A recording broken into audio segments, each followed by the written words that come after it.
Um, I think that we will finish with the presentations for today, and we have almost 2 hours left for discussions. Okay, and Konstantin Pavlidis, whom you already know, decided to initiate this process in some way. Итак, у нас больше не будет презентаций, мы с ними закончили на сегодня, и у нас есть 2 часа на то, чтобы провести обсуждение. И Константин Павлидис, с которым вы уже знакомы, согласился начать этот процесс.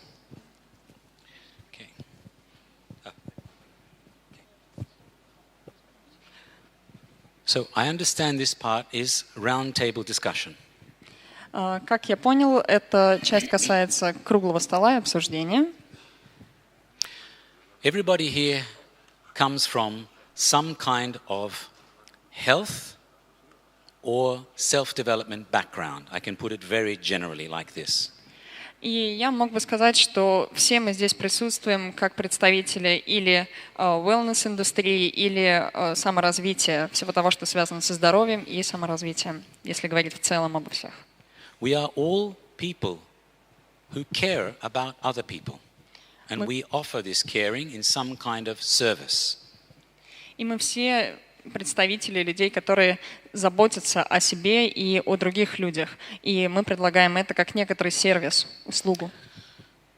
What we are all searching for is a way to improve the manner in which we can deliver the quality, the depth, and the effectiveness of our service. И все мы ищем способов решения ответа на вопрос, как улучшить качество, глубину и общее содержание нашего сервиса.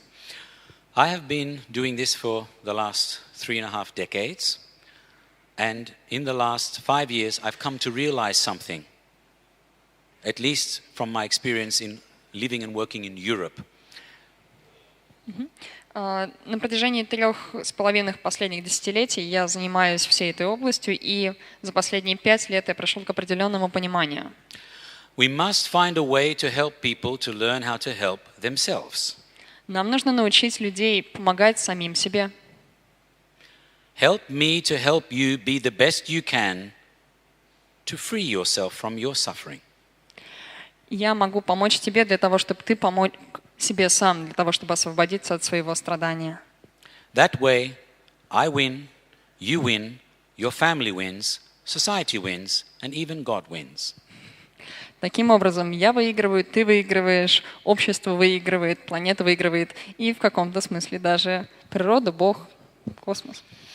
There are many devices which are used at different levels in different ways, and they all make claims to give information based on the type of technology that they are using. И существует огромное количество различных устройств, которые могут быть использованы, которые помогают оценивать здоровье. И все они претендуют на качество, на определенные свойства, базируясь на определенных технологиях.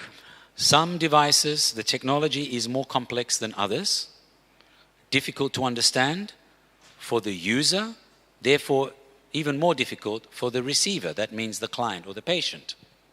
И многие из этих технологий являются очень сложными. Оператору сложно их понять, тем, кто будет пользоваться, и, соответственно, клиенту тем более сложно понять, из чего они состоят и как ими управлять. In our center, we use 6 technologies at the moment, and I've used 2 other technologies in Russia through one of my partners. And that itself is based on 3 different types of technologies. Very complex, used at a very high end in schools, in military, in hospitals, and for the Russian Olympic team as well. It's called the SAKAR, developed by Professor Leonid Noskin. И я могу сказать, что в нашем центре мы используем 6 разных технологий, плюс еще 2 мы используем здесь, в России, отдельно для исследований, которые представляют собой комплекс из 3 разных направлений. Один из них — это SAKAR, спирокардиоритмография, которая была разработана Леонидом Алексеевичем Носкиным. But of all the technologies we use, including the basic medical screening, so we are looking at cholesterol, we're looking at body mass index, we're looking at metabolic age, etc. We do all the basic medical screening as well. And we do capnometry, looking at CO in the blood. We're using time waiver, we're using also the microscopy, etc.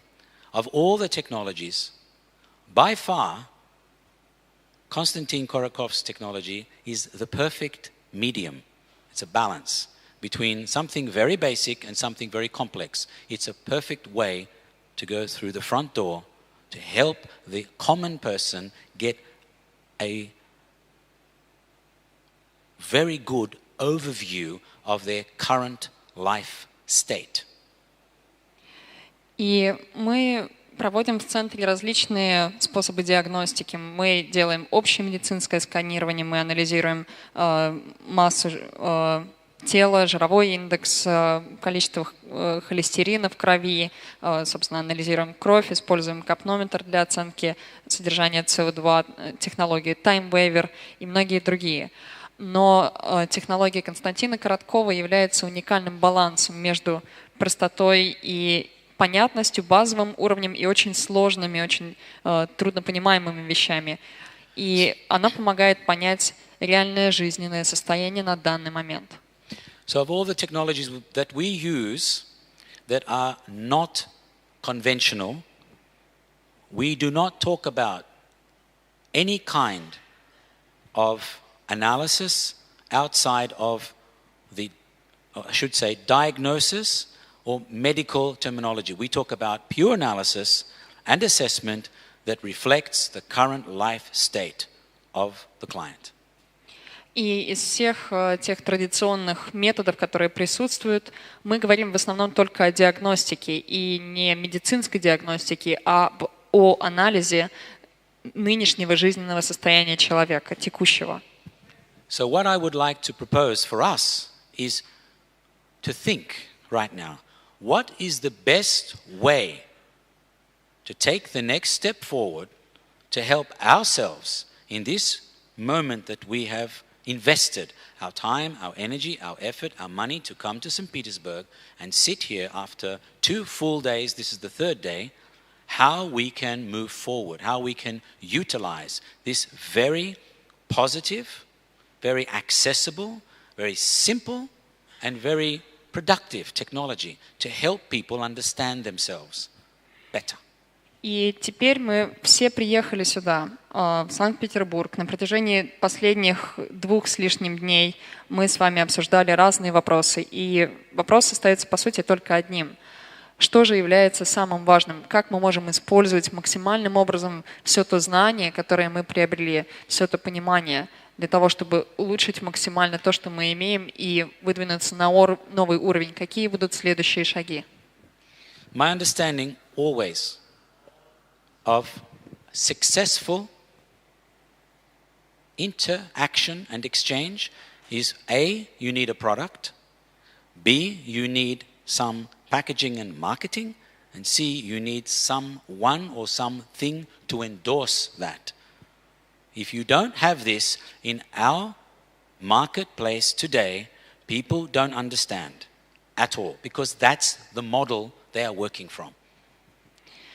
И в настоящий момент у него есть определенное понимание того, что является правильным. И для любого бизнеса необходимо в первую очередь иметь продукт. Естественно, нужен маркетинг и определенная упаковка, так, чтобы это было корректно представлено, и соответствующее одобрение от публики. И вопрос того, как этого одобрения добиться. I live in London, in the UK. And it is an extremely business-oriented culture. So, if you have something, it could be the best knowledge, best product, best intention, best experience. If you are not packaged and you are not marketed, no one knows you exist. So you will live in obscurity, trying to survive. И Константин живет в Великобритании, в Лондоне. Эта культура очень сильно сконцентрирована на бизнесе. Они все сориентированы на бизнес. И если у тебя нет хорошего маркетинга, если ты не упакован по максимальному разряду, а тебя просто не узнают, даже если ты предлагаешь абсолютно невероятное путешествие, опыт, продукт или сервис, ты будешь жить в неизвестности и сражаться за существование. We are very actively right now working on a marketing campaign to launch BioWell in the 6 areas I've spoken about. Not one. That means I'm starting with education. Because we've been taught to be like robots. Everything is put into boxes and we're conditioned. We need to use the BioWell to help us understand our real, not just our life state from a health point of view, our true nature. So we start with education. И That means in schools. в настоящий момент мы делаем все необходимое для запуска новой кампании для распространения BioWell с точки зрения концепции 6 начал, о которых Константин говорил ранее. В первую очередь это область образования, потому что мы были обучены как роботы, которые обязаны выполнять определенные функции и не должны думать о том, что у них находится внутри, какая их истинная природа. The next level is health. We're not talking about sickness or illness, we're talking about wellness toward understanding yourself, so toward self-development. И следующая область – это здоровье, которое воспринимается не как отсутствие болезней, но в первую очередь как общее благосостояние, wellness. И все это приводит человека к пониманию себя, к саморазвитию, к самопознанию. Then we're looking at movement studies that are not competitive, because everywhere around the world, all movement at school is sport. And sport is competitive, which means you continue to compete with yourself. Следующая область – это область исследования движения, потому что обычно в школе нас учат, что движение возможно только в спорте, а спорт всегда связан с соревнованием. Если вы не соревнуетесь с другой командой или другими людьми, вы обязаны соревноваться с самими собой. И это вызывает внутренний конфликт. The next level is scientific research. So using the BioWell in conjunction with other scientific research to show the level of relevance, repeatability and compatibility in percentage.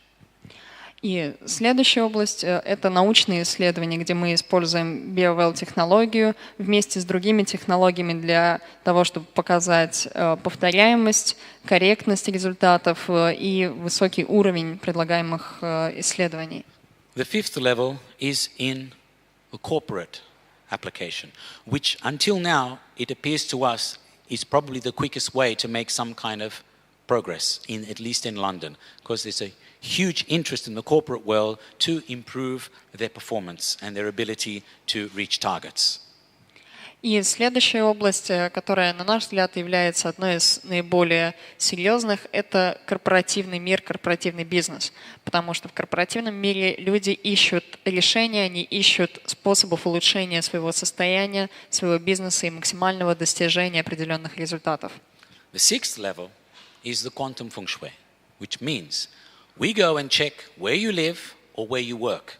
Because if you come to us and we check you, we see one profile, but we don't know whether your home or your work environment is contributing constantly to your current life state being out of balance. И последняя область – это квантовый фэн-шуй, где мы проверяем состояние пространства, в котором вы живете или работаете. Потому что когда человек приходит, и мы анализируем его, мы смотрим, хорошо, у него есть дисбаланс, но чем это вызвано? Его собственным жизненным состоянием, его работой или местом, где он живет? Until now, this is what my team has understood as a strategy to move forward. So I'm just sharing it with you to think about, and let's see what we can come up with together. I'm not saying it is perfect at all. I'm not saying it's completely exhausted. That means there are no other possibilities. What I am saying is that's what we've understood until now. So as we are sitting here, let's see what else we can come up with as a way forward. И это то понимание, к которому пришла его команда и он сам, которое позволяет дать некоторые возможности. Это не единственный путь, он не абсолютный, он не идеальный. Но это то, над чем Константин предлагает вам подумать, и то, что мы, наверное, можем обсудить здесь, для того, чтобы понять что-то большее. Thank you. Спасибо.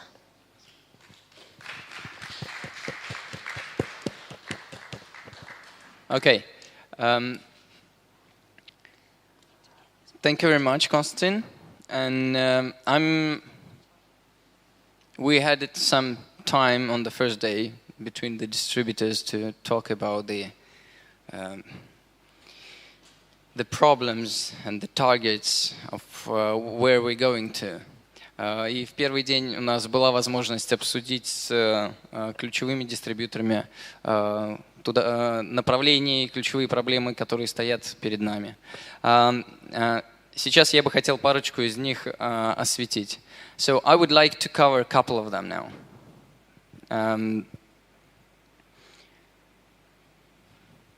And it's a little bit of comment to all the kind of the researches that were made with the BioWell and the EPI GDV technology by anyone on this planet. И это касается того, как люди и исследователи применяют ГРВ-технологию по всему миру в любых областях. The first question will be is how many times you need to measure to make the measurement of anything in order to make some conclusions. 4. Первый вопрос. Сколько раз надо провести измерения, чтобы сделать хоть какие-то более-менее серьезные заключения? Ну, как вариант 4 сказали. Какие варианты есть еще? Сколько раз? Нима. How many times? No, but just give a number. How do you think? How many times you need to measure something in order to get one time? Okay. Anura? 4.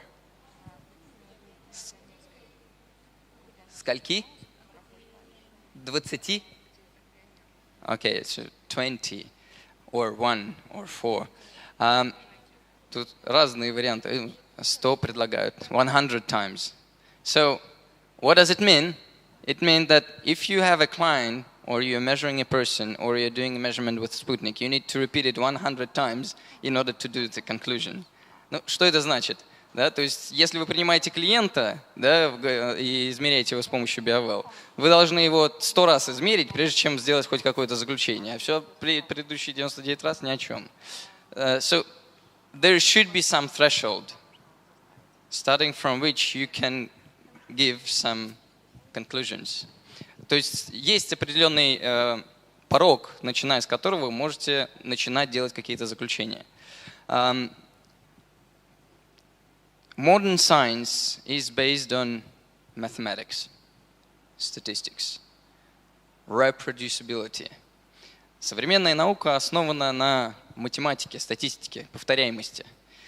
Все, что можно наблюдать всего один раз, объявляется ненаучным и сложному описанию, и тогда изучению, и так далее, и кладется куда-то на заднюю полку. So everything that can be observed only once is claimed as non-scientific, not important, that you can put on some very high shelf in in your drawer.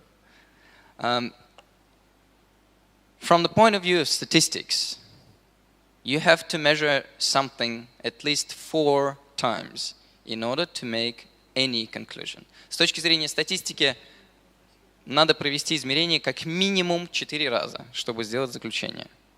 Почему? So why? There is no statistical parametric or non-parametric method that allows you to compare two groups if there are less than 4 samples in each. Нет такого статистического, параметрического или непараметрического метода, который бы позволил вам сравнить две выборки, в которых меньше 4 измерений. Таким образом, применяя это к нашим измерениям и к нашим исследованиям, мы можем сказать, что прежде чем сделать какие-то играющие на перспективу заключению, надо измерить человека 4 раза. Посмотреть среднее состояние. So if we apply this to our measurements that we make, it doesn't matter with fingers, with Sputnik, with water drop, whatever. You have to measure at least 4 times in order to understand the average. Where is it? And then you can make some conclusions, but very carefully. И только тогда можно сделать хоть какие-то заключения, и то очень осторожно. Why? Obvious. Body is a very complex system. You heard so many things about our different parts that play significant role, like heart, pineal gland, or something else, etc. And they're all interconnected, all play their role. So what's one shot, one capture in this time for our organism? Nothing. Ну, вы все слышали эти доклады о том, какие огромную роль играет там сердце, различные железы, мозг, вода и так далее в нашем организме. Ну и что такое единственное измерение, которое вы делаете на протяжении 1 минуты от такой сложной системы, как человек? Ничто. Делать какие-то серьезные заключения нельзя. So it means that you need to have the statistics that will support the significance of the conclusions that you make afterwards. Таким образом, очень важно, чтобы вы повторяли свои измерения несколько раз. Таким образом, вы будете поддерживать научность тех результатов и заключений, которые вы будете потом представлять на конференциях или своим клиентам объяснять. So it gives makes your results more scientific if you will try to explain them to your client or even present on the conference. That's nothing if you show one picture before and one picture after and you say, oh, look, my technology works. It gives excellent result. Look at this man. But what is that? There are hundreds of factors that influence us during the day. One measurement is nothing. И если вы потом показываете результат, что вы одного человека измерили до и после и увидели что-то, да, как можно доказать, что это непосредственно результат вашего воздействия? К тому же, если вы измерили человека сразу после воздействия, а не посмотрели его в каком-то временном периоде длительном.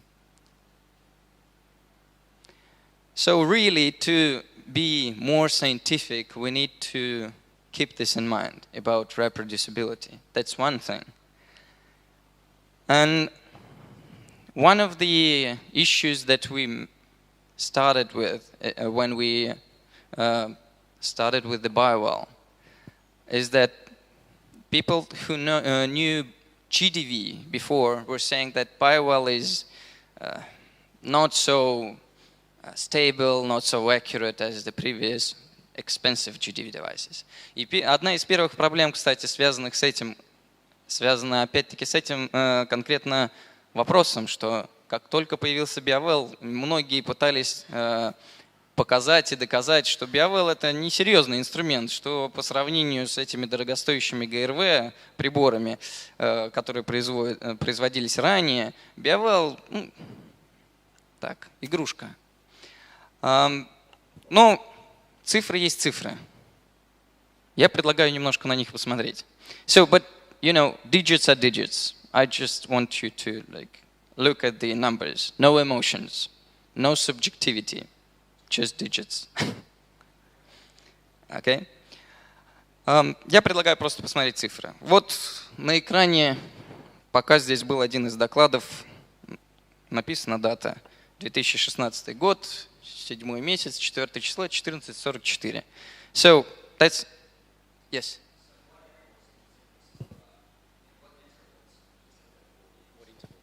Intervals for what? For measurements. It depends.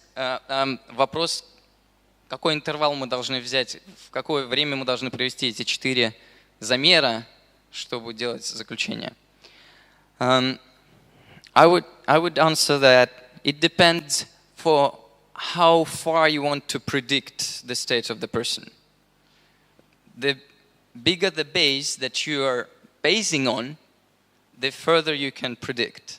The shorter is the base, the range, like the time, the shorter will be your prediction. Я бы сказал так, что чем дальше вы хотите сделать более далеко идущее заключение, тем более длительный период вы должны взять. Исследование конкретного там, человека, системы и так далее. Чем короче база, тем менее вы будете аккуратны в своих прогнозах. Итак, вот пример. Я взял прибор Beowulf, вот этот, и просто измерил на нем металлический цилиндр, тест-объект, который вы все знаете, видели. So I have just taken the device, and you see that it was made a couple of hours ago, 1444 today, July 4th. Yep, and just captured the metal cylinder several times in a row. И я, соответственно, просто взял прибор и измерил металлический цилиндр. Процедура калибровки, которая всем известна. So this is the calibration procedure that everybody knows if you're acquainted with the API GDV. So if you remember the initial GDV software, there are several thresholds there. Если вы помните ГРВ программное обеспечение, какие были там требования, ну, их можно легко посмотреть, там написано 5% отклонение по площади, 5% отклонение по интенсивности и 15% отклонения между отдельными кадрами внутри серии по этим параметрам. So, you can easily check this, open the KTI software and see what's written there. It is written that it should be less than 5% variability for area, it should be less than 5% variability for intensity, and it should be less than 15% difference between the captures in the series. Okay? You know the rules of the game. So if you take the GDV camera, usually you will get something around 2-3% in area variability and around 1-2% in intensity variability.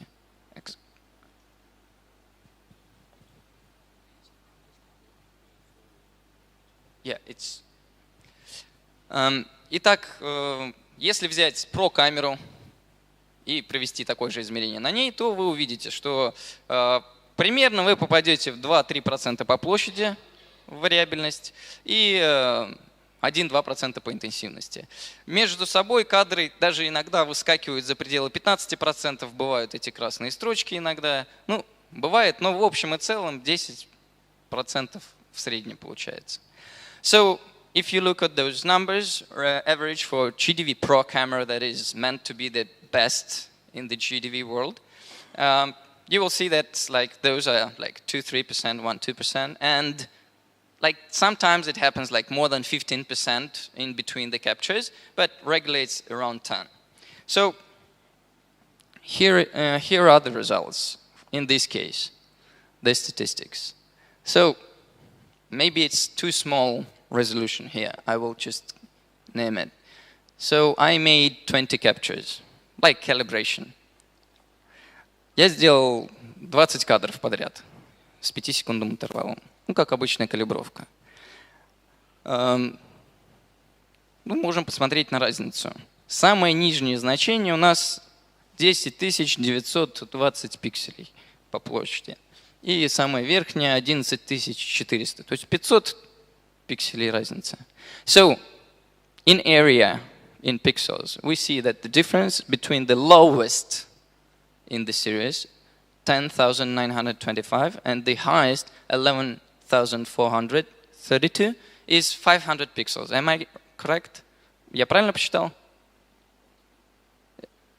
500. What is 500 from 11,000? 4.5%. So, то есть примерно что такое 500 пикселей от 11 тысяч? Это примерно 4,5%. Ну, 5 максимум, да? Если. Это параметр, который в УГРВ камеры не должен превышать 15. 15. So this is the parameter between the highest and the lowest that in the GDV camera shouldn't be higher than 15%. Here it's 5. So I think pretty good. We have a lot of stamina left. So we can do some calculations easily. We can export this to CSV file. Мы можем легко провести дополнительные расчеты, вывести это в CSV файл. И посмотреть, какая вариабельность у нас получилась. And to analyze just what's the variability here, the standard deviation.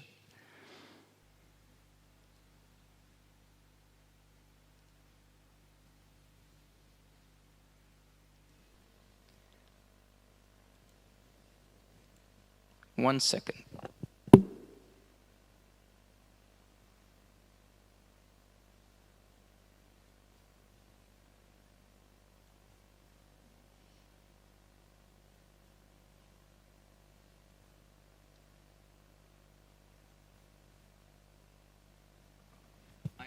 I have specially haven't done it before myself. Just you see that everything is like not specially prepared for the event, but it's like I don't know what will be the result. Я специально заранее не проводил эти расчеты, чтобы провести их прямо перед вами, чтобы это не выглядело как специальная заготовка для этого мероприятия, что вот, пожалуйста, перед вами сейчас почитаю. Я не знаю, сколько процентов получится. Сейчас узнаем.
So, I have taken the first 10, and of course the first 10 captures are always less stable than the last 10.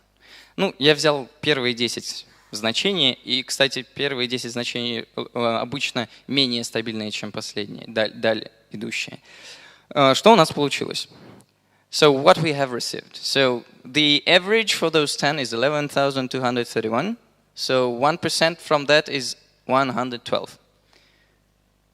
The standard deviation is equal to 153. This is the standard deviation.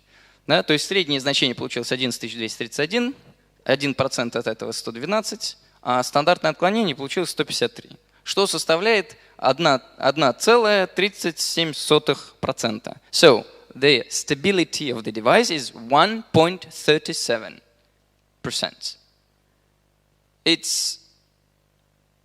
It's not even close to 5. That is like disclaimer for the GDV Pro. Not even close. 1.37. We are also 3 times below. So if you compare this with GDV Pro, same accuracy. So таким образом, если сравнивать с GDV Pro, Pro камерой по стабильности ничем не отличается. 1,37% стабильность по площади.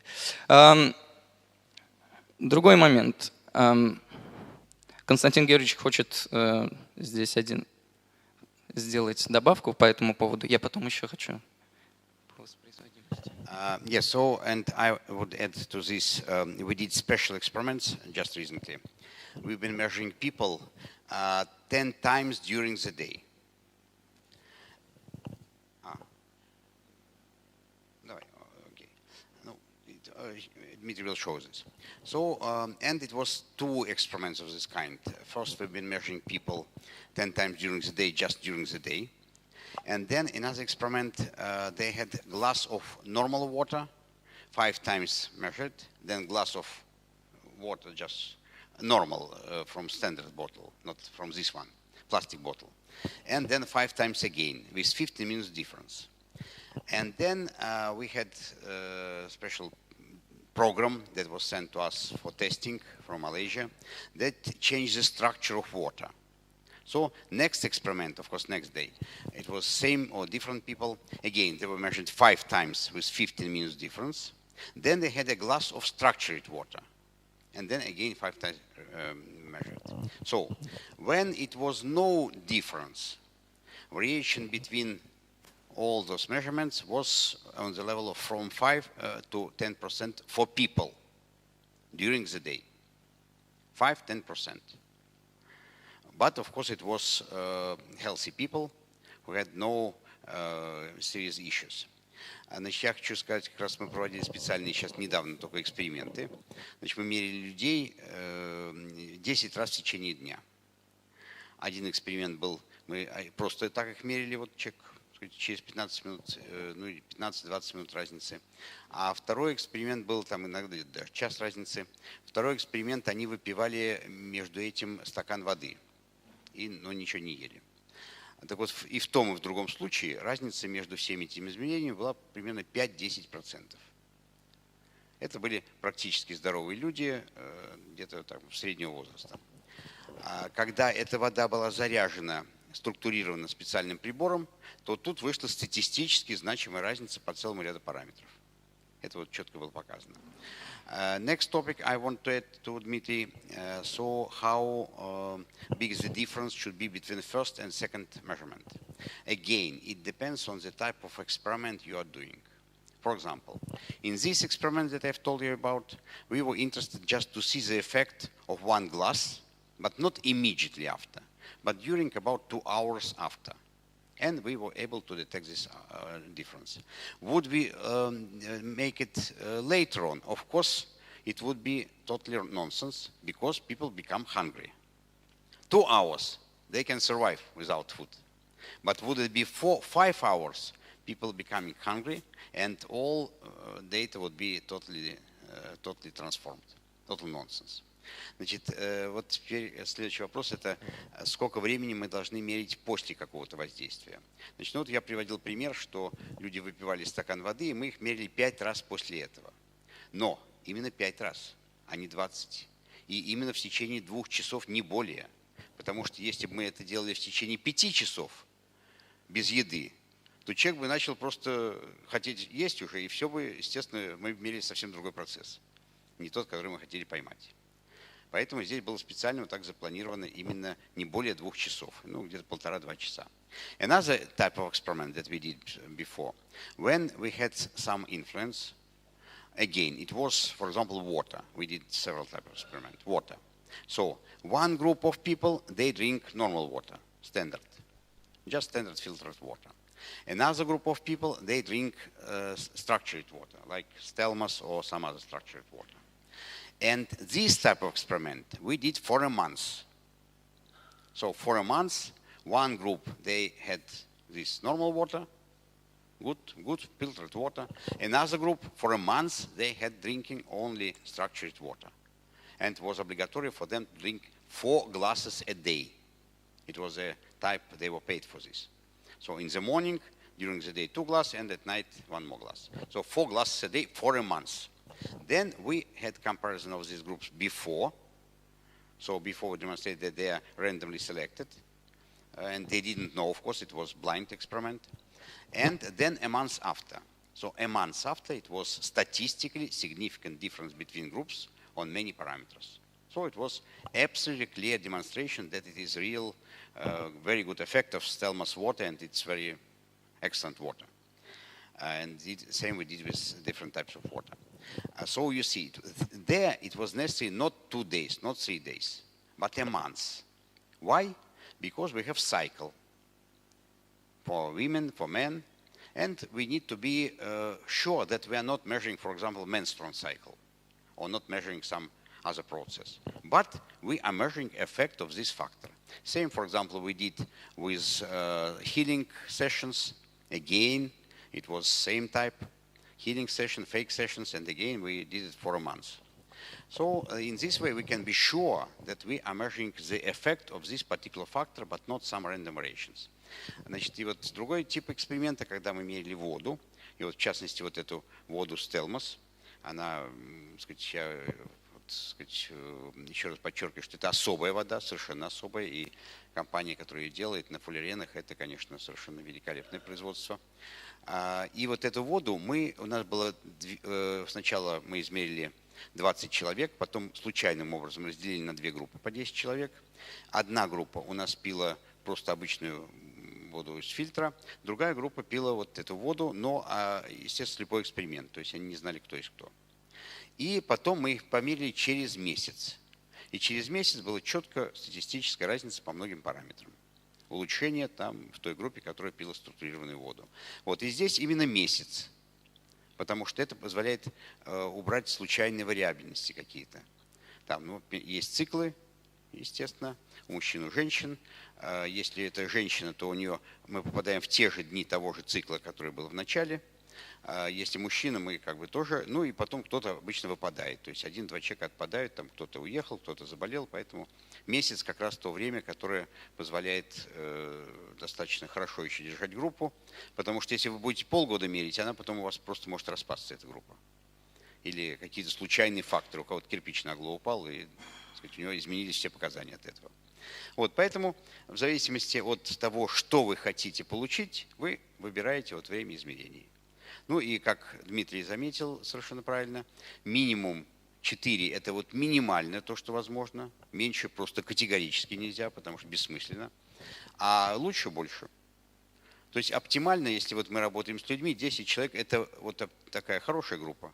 В контрольной 10 человек и в экспериментальной 10 человек. Больше – лучше. Сейчас индусы проводят эксперименты. У них там в каждой группе по несколько, по 500, по 600 человек. Ну, там страна другая. I tell that, so again, Dmitry is absolutely right. So for person, for measurements, it is minimum that allows to do something, but of course, the more, the better. And for human testing, we minimum amount 10 people in every group, minimum, but the more, the better. In India, they have groups for 500 people. It's very good for them, typical, yes. It's small group. Okay. Итак, и еще один момент. Измерил одного человека 10 раз подряд. Вот прям последовательно. So, another experiment. I measured one person 10 times in a row, non-stop. So, and I've sent just right now. You see that I started at 8:40 and finished at 9:20. So it took me 40 minutes to measure 10 times. Ну, видите, да, первое измерение в 8:40, последнее в 9:19. Ну, то есть за 40 минут я управился человека 10 раз измерить. Теперь смотрим в сравнение. So, now we can go to comparison. You will see very interesting curves.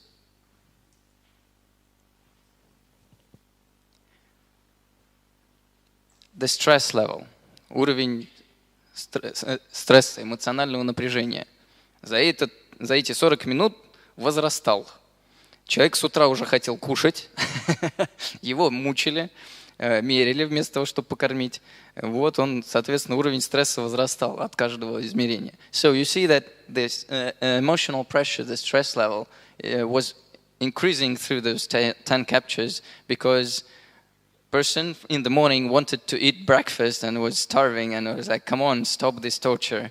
But we had to finish the science. Science is higher than the life. Ну, интересно, да? То есть видно, да, достаточно такая хорошая зависимость. So you see the dependence. It's pretty accurate.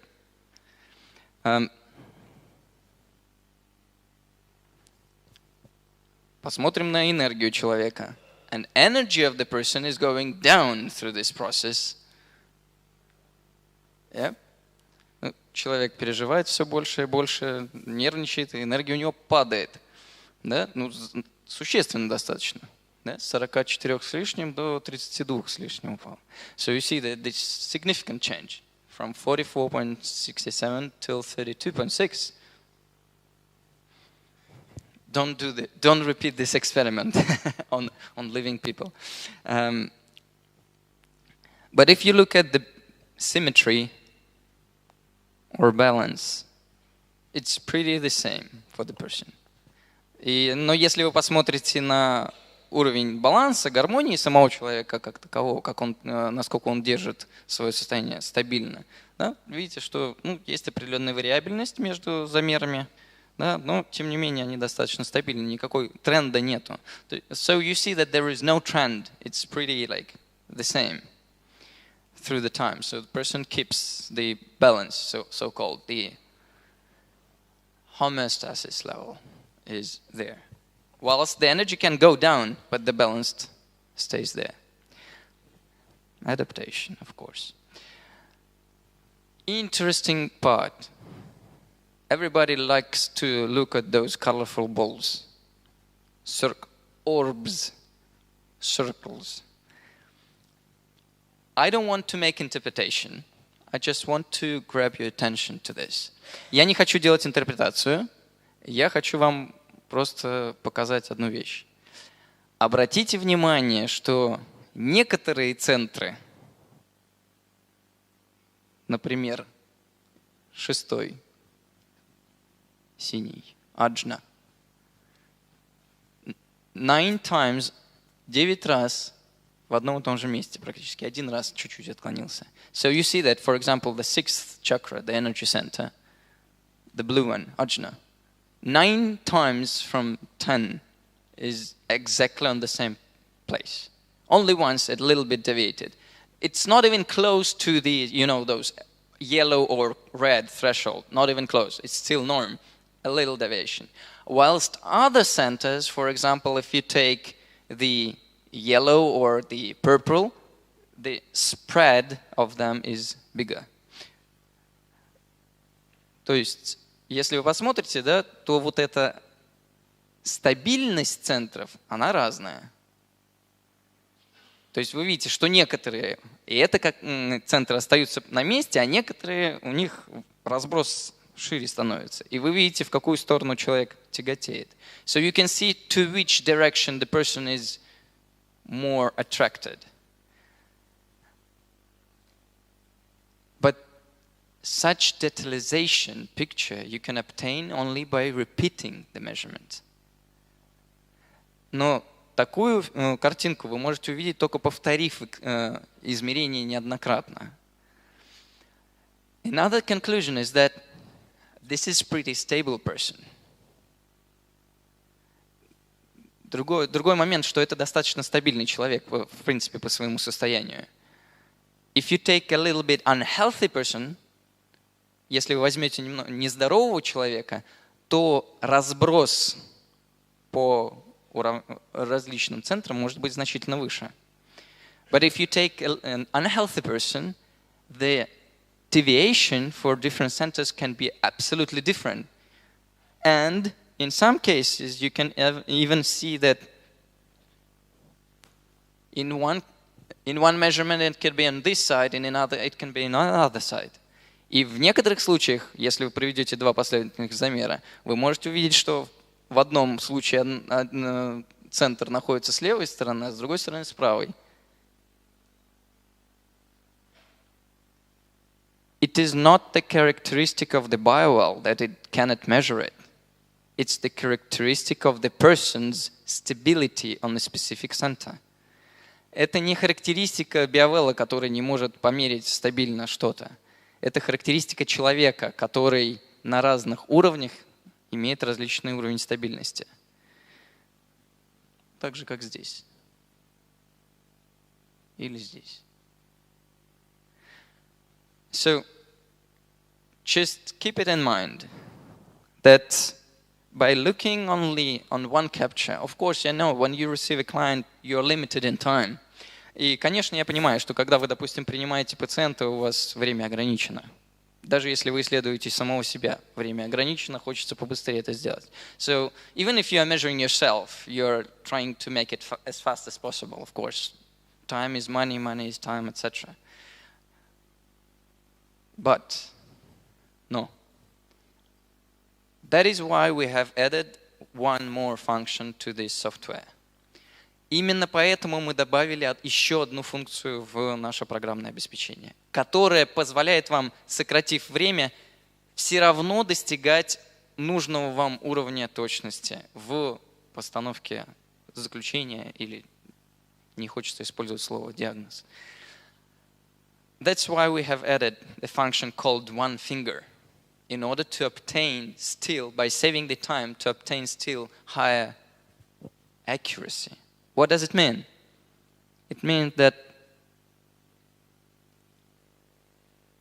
when you capture the person even once, если вы измерили одного человека всего лишь раз, но у вас нет времени его мерить еще 3 раза, чтобы набрать статистику. So you measured once, but you don't have time to measure 3 more times to get the statistics. But you need to find out at which stage the person is generally now, and to pinpoint the main problems. И вы хотите выяснить ключевые проблемы человека. That's where you can use the one finger mode. Именно здесь вы можете использовать этот режим один палец. То есть,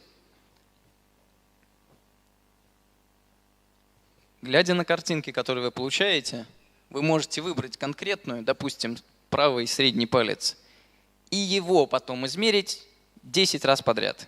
И посмотреть конкретные сектора, допустим, 4 и 5, как на этой картинке, сохраняется данная структура во времени или исчезает.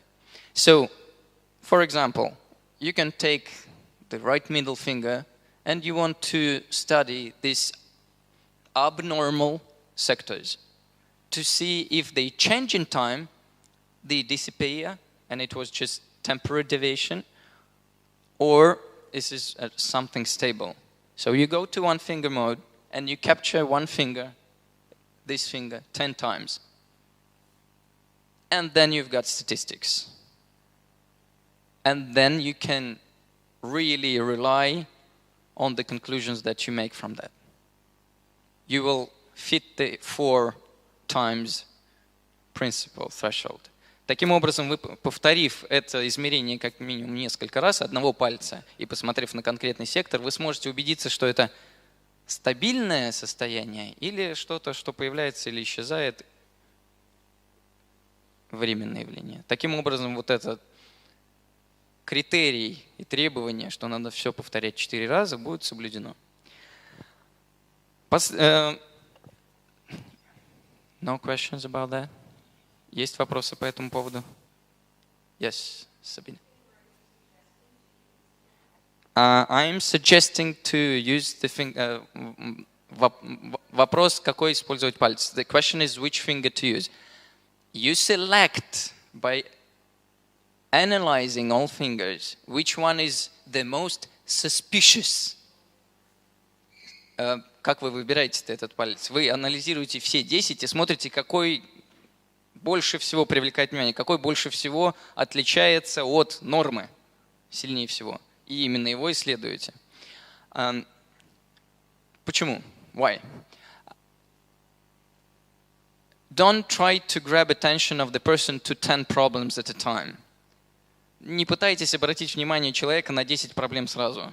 Он и за одну-то боится взяться, а вы ему 10 скажете. Не стоит. So, the person is afraid of all these problems. If you name 10, he's afraid to touch even one problem and you are giving 10. Just select the one most acute and study it and give recommendations as solid and accurate as possible. возьмите одну ключевую проблему, самую острую, и сконцентрируйтесь на ней, попросите сконцентрироваться человека. И ее исследуйте настолько тщательно, чтобы быть уверенным в выданной рекомендации после этого. So that only then you will be sure and pretty safe and sound that the accuracy of what you will say will be times and times higher. Точность тех заключений, которые вы дадите, если вы будете следовать данной процедуре, возрастет многократно.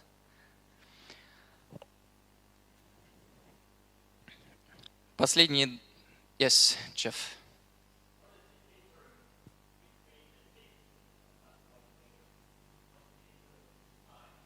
Five seconds minimum. Интервал между съемкой одного пальца стандартный, 5 секунд. So the interval between consequent captures of the same finger is 5 seconds. But remember that you don't need to put it there and keep it there for those minutes. You capture once, take out. Capture second time, take out. Capture third time, take out. Помните, что не надо просить человека поставить палец и потом его щелкать много раз. Поставили, сняли, вынули. Подождали 5 секунд. Поставили, сняли, вынули. Иначе палец вспотеет сильно, и вся ваша картина уплывет в море пота. So, in other way, if you ask the person to put the finger and wait, all the information will get drowned in the sea of sweat of this person. Okay?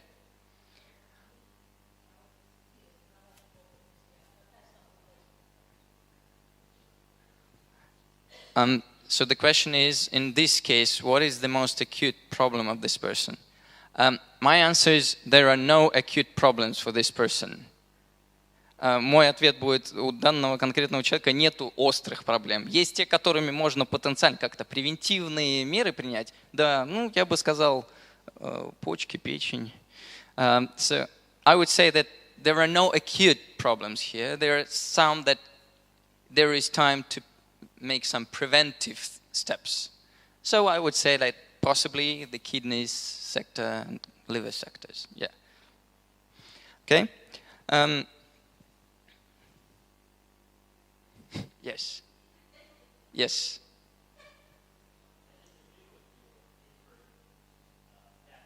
Yes.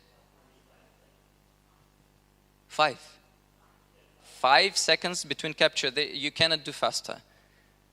5 seconds between captures is the fastest regime of this box. On the person. Yes. Yes.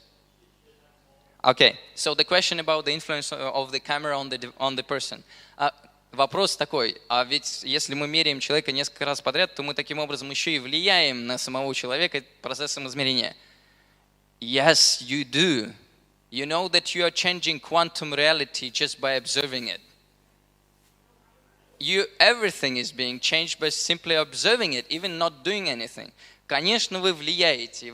Квантовая реальность меняется просто под вашим наблюдением. Квантовые процессы ведут себя по-другому, когда на них смотрите, нежели когда вы от них отворачиваетесь. И здесь тоже влияете. Но так это же и есть показатель того, насколько стабилен человек.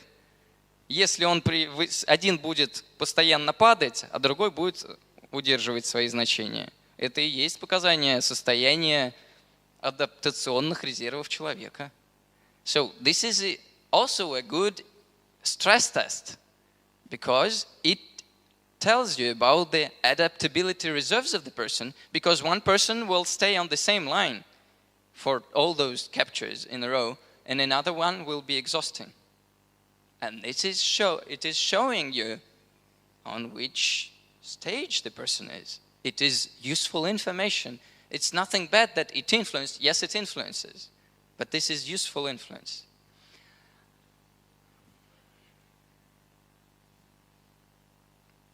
Okay.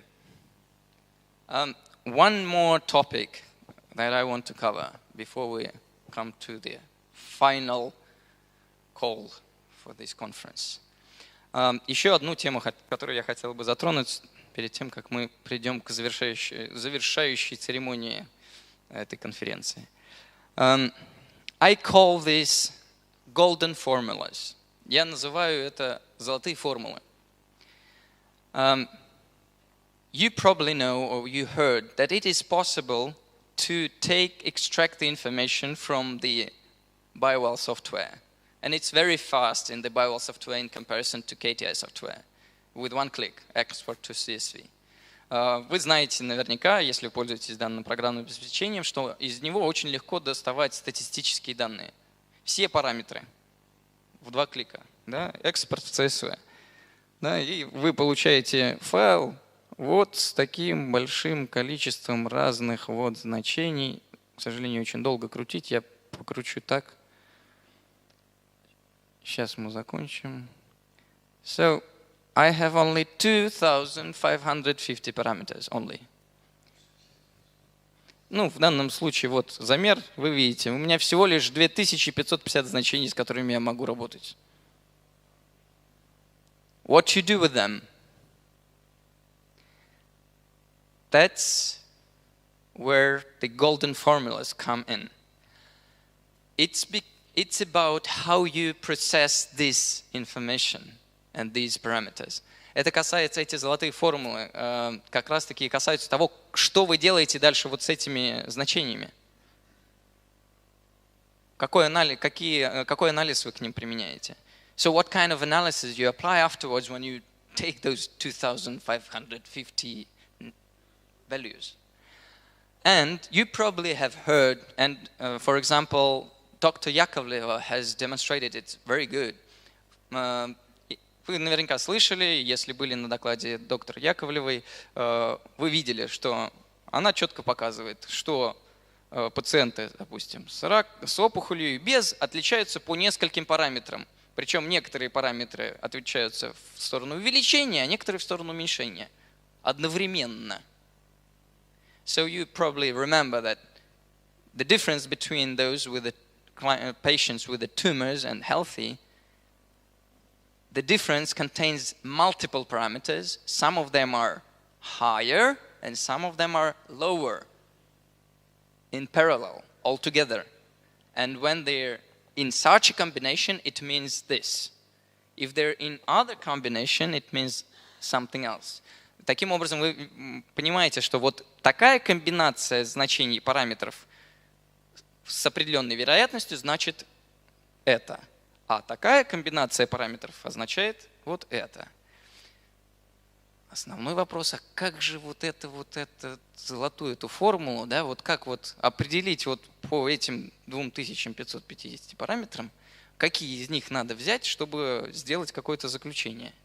So the magical question is, how can we find out those magical parameters from all those values, 2550, that will differentiate two groups between each other? То есть, как отличить две группы между друг другом? Если вы исследуете людей с определенной нозологией и обычных, условно, людей. So when you take people with some specific nosology and usual, so there should be some formula that lies behind that. То есть должна быть какая-то формула, которая позволяет вам вычленить вот эти параметры, которые позволят вам отличить эти группы друг от друга. And you probably heard that there are studies published about that you can define who has the leadership or leader traits in their character, and that it can be defined by capturing fingers. If I'm correct, Konstantin Georgiyevich Sergeyev, it's the Sergeyev work, yes? Ну, вот работа, например, Сергеева, да, по пальцам определяет, кто обладает лидерскими качествами, а кто нет. Они вывели эту золотую формулу, на какие конкретно параметры надо смотреть, чтобы отличить обычного человека от того, который обладает лидерскими качествами.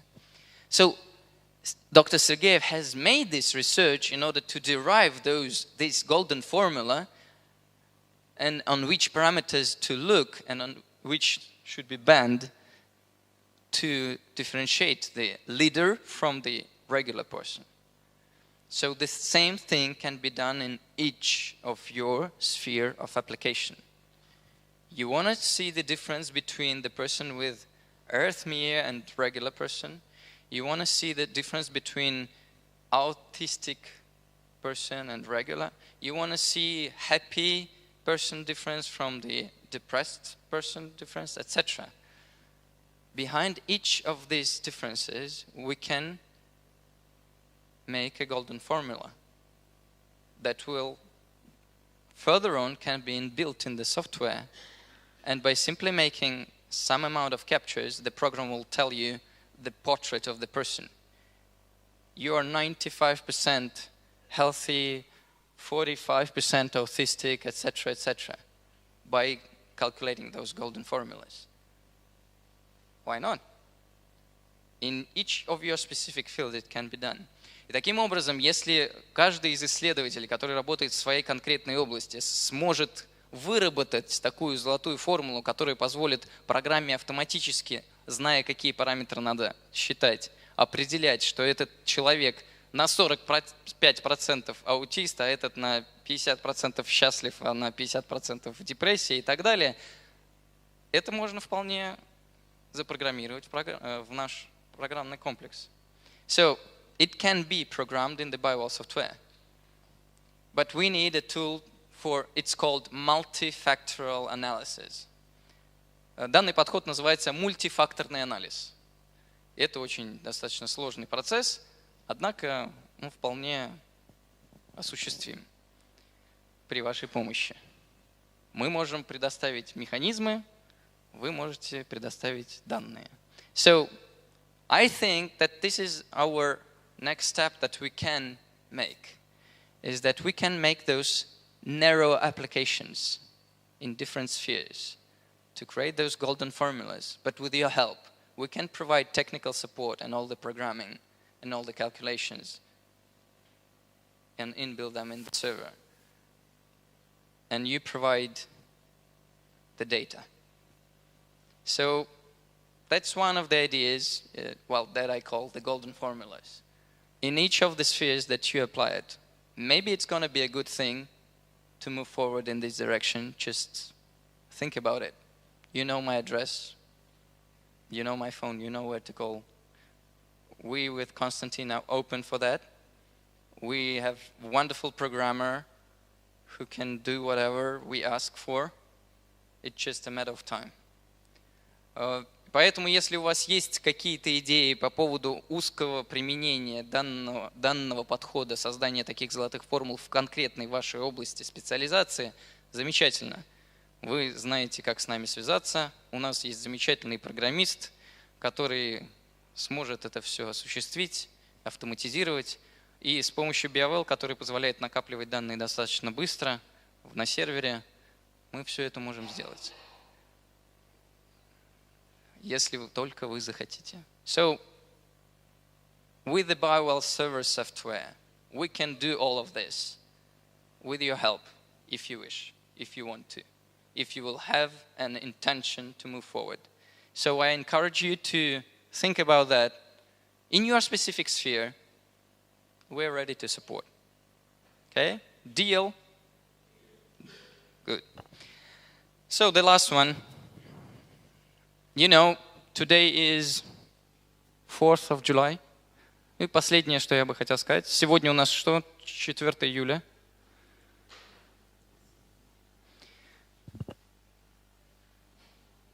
So if you go to the official website of this Congress, если вы зайдете на официальный сайт Конгресса,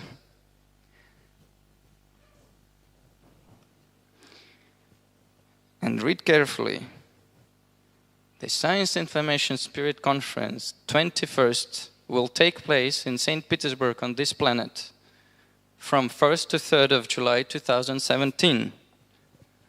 И вы увидите, что Конгресс «Наука, информация, сознание» 21 пройдет в Санкт-Петербурге на этой планете Земля с 1 по 3 июля 2017 года. И по-настоящему не так уж много времени осталось. And really, there's not so many days left, less than a year. See, the countdown is going on. 363 days left only.